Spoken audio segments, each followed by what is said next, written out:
ఓం సాయిరామ్. మీరు ఎప్పుడైనా షిరిడి సాయిబాబా ఆలయానికి వెళ్ళారా? ఈ పవిత్ర స్థలం మహారాష్ట్రలో ఉందండి. ఇక్కడ సాయిబాబా గారు 60 సంవత్సరాల పాటు భక్తులకు సేవ చేశారు.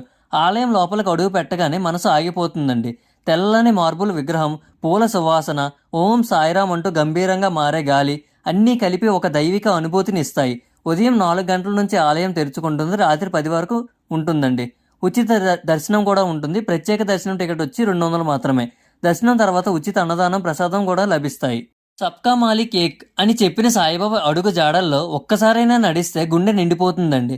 ఉదయం కాకడ ఆరతితో దేవాలయం మొత్తం ప్రకాశించే ఆ వెలుగు, సాయిబాబా సమాధి గర్భాలయంలో పరిమళించే పుష్పాలు, భజనలు, ధ్వనిలో కలిసిపోయే వేలాది హృదయాలు, ప్రతి అడుగులో భక్తి యొక్క స్పందన ఉంటుందండి.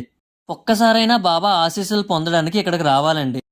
హైదరాబాద్, బెంగళూరు, ముంబై ఏ చోటు నుంచైనా రోడ్డు, రైలు మరియు ఎయిర్ ద్వారా సులభంగా చేరుకోవచ్చు. సమీప ఎయిర్పోర్ట్ అయితే షిరిడి ఎయిర్పోర్ట్ అండి. ఆలయ సమీపంలో మార్నింగ్ 4 నుంచి రాత్రి 11 వరకు కొనసాగుతాయండి దర్శనం, ఆరతులు, ధ్వని, ఎలా వెళ్ళాలి, ఎక్కడ స్టే చేయాలి, అన్ని విషయాలు కంప్లీట్గా చూపించిన ఫుల్ వ్లాగ్ నేను ఇప్పటికే అప్లోడ్ చేశాను. కింద ఉన్న ట్యాగ్స్ డిస్క్రిప్షన్లో లింక్ ఉంటుంది. ఇది షిరిడి కేవలం ఒక ఆలయమే కాదు, భక్తి కన్నీటి చుక్కలతో నిర్మించిన శాంతి స్థాపం. ఓం సాయిరామ్. ఉంటానండి. బాయ్.